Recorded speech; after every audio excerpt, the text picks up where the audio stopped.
Good evening. This is Melody. You're listening to Soft Talk with Ivory Road. Tonight we're going to do something a little different. We're going to pause in the middle of our Creativity Companion series. There'll be 3 more of those after tonight, and then we'll start a new series. But for now, I want to share with you my creative journey. We'll call this the personal pause. I have to admit, reciting these nightly readings to you on creativity has caused me to pause and reflect on my own life. About 15 years ago, what started as a trickle of creativity turned into a stream, which over the course of weeks, months, and years turned into a full-flowing river teeming with life that has helped me heal and is still healing me. I've never had a career in the typical sense in the corporate or professional world. My career has first and foremost been to take care of my family and my home. That's not to say I haven't ventured into many different areas, industries, and vocations for short stints and acquired a variety of skill sets. One of those areas was, shall I say, the questionable and obscure and mysterious subject of economics. Exciting, huh? Well, at the time I thought so. That was the summer of 2007. At 30 years old, after finishing up my basics at a local junior college, I enrolled at university. I had waited until both our son and daughter were old enough to attend kindergarten and first grade before I ventured out into the world of secondary education. Because I was an older student, I already felt behind, so obviously I picked the most rigorous degree plan I could because that's what one does when one feels behind. She makes it even harder on herself. Looking back, it really wasn't necessary to tackle such a challenge, but like I said, I felt behind in my education and terribly insecure. Plus, the practical side of me wanted the most for my money and to maybe somehow make the effort worth the time I would sacrifice being away from my family. Suffice it to say, after it was all said and done, after all the study, the countless software coding lab sessions that saw me home just before midnight 3 nights a week, just to turn around and make the early morning commute in rush hour for 8 a.m. calculus class, and all the blood, sweat, and tears it took to turn a middle-aged woman's mind into an analytical machine, graduation came and went. While I had definitely succeeded in getting the most for my money, I could not have foreseen the toll it would take on me physically. For the next year, and that's not an exaggeration, for a whole year after graduation from December 2010 until January 2012, I did little else but sleep. I slept so much, now looking back, I'm thinking maybe I was depressed. Surprisingly, that's common after accomplishing something difficult. You think you'll celebrate and party like it's 1999, but many times we just sort of crash. Maybe it would have been easier on me if I had entered college right out of high school. Maybe not. Anyway, I slept a lot. I made sure I was awake when the kids came home from school, and when Scott got home from work, he would take us out to dinner most nights because he understood. We didn't talk about my exhaustion. He just let me be exhausted, and he let me sleep. So I went from using my brain like a supercomputer processor, not quite, that's just how it felt, to a screeching, complete, and total full mental stop. And it stayed that way for a year. I probably don't have to tell you how hard it was to mentally awaken from that stupor. I can feel the little heartbreak like it was yesterday. The day my emotions began to crack through the safe little egg I was incubating in. Now, I'm not an overly emotional person in my day-to-day routines anyway, but my reaction to realizing I had forgotten to take my son to his best friend's birthday party was off the charts. As soon as I realized I had forgotten, it was too late.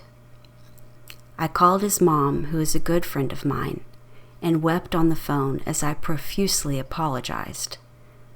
You'd think I had committed a mortal sin. She was so kind to me that day, completely forgiving, reassuring, and comforting. Thank you, Brenda. After we hung up, I thought to myself, I have got to get a hold of myself. So I furiously swiped at the tear streaks on my face until my skin was taut and dry, and immediately enrolled myself in an exercise class at the Y. Instinctively, I knew I had to start moving my body, and that I never would if I didn't pay the little fee for the little class and get out of the bed, drive down the road, and force myself to stretch my hands to my toes in front of total strangers. I can't say it was fun, but it was a baby step. Eventually, one thing leads to another, and a stretching class turns into a yoga class, which turns into hot yoga, which, if you've ever done that, you know you'll never make it through the session alive unless you truly connect with your own breath. And I think that's what did it, how I came back to myself. Now, there are much more simple ways to connect with our own breath and to submit ourselves to vinyasa flow in 95-degree heat for an hour. But by now, you've probably caught on that by nature, I tend to swing from one extreme to the other.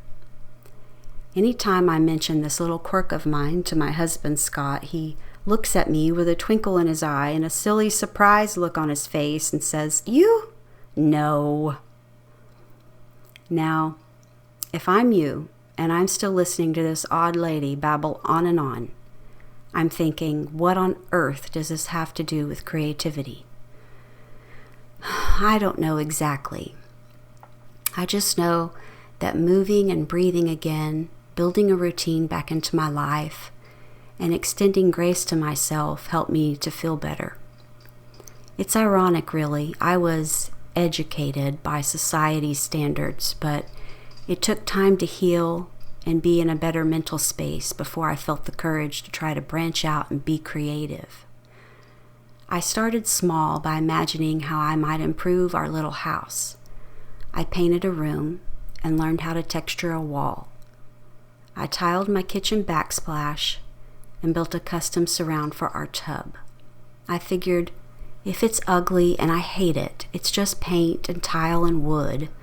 It can be repaired. There were mistakes. There were redos. Lots of them. But eventually that little house was so cute.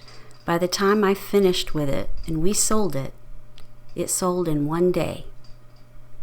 Now, that could have been because at the time, the housing market was a buyer's market, but it did feed my confidence that I had improved on something someone else would pay money for. Fast forward through the purchase of our current home and all the improvements I made there. Again, I imagined what I wanted to see and set about making it happen. A tiny budget and big ideas always feeds creativity. I turned subwood floor plywood into timeless, stately wall paneling. I built window seats. I created a faux stone surround for our fireplace that at least looks intricately artistic, even if it doesn't look exactly like genuine rock. Now, it's our favorite room in the house. Then the river widened and just kept flowing. I went on to build 2 more fireplace surrounds for my first 2 and my last 2 fireplace clients, who turned into lifelong friends that I meet for lunch on a regular basis. 2 feisty ladies in their 70s and 80s who bebop all over town, taking care of others, and who love their fireplaces. Now here I am, 49 years old, embarking on the biggest creative journey I never dreamed of. Starting with creating a line of coloring books with Ruby Doodle and experiencing the evolution into Ivory Road, is just something that came about in the most sincere, organic way. Looking back, I think I just started creating in small ways, and one thing led to another, and over time, it changed me. The river slowly carved a new landscape over my soul. I'm a very different person than I was 15 years ago when I graduated from college, when I felt beaten and battered and a little lost. Of course, we all change over the span of 15 years. I'm just grateful I woke up from my stupor, that I had a good friend who was kind to me, and that I learned how to breathe and how to create and how to be okay when I make mistakes. I guess it's all part of the flow, the river we all need to learn to float in and even ride the rapids if we ever want to truly experience creation. Soft Talk with Ivory Road. Breathe deep. The light is still becoming.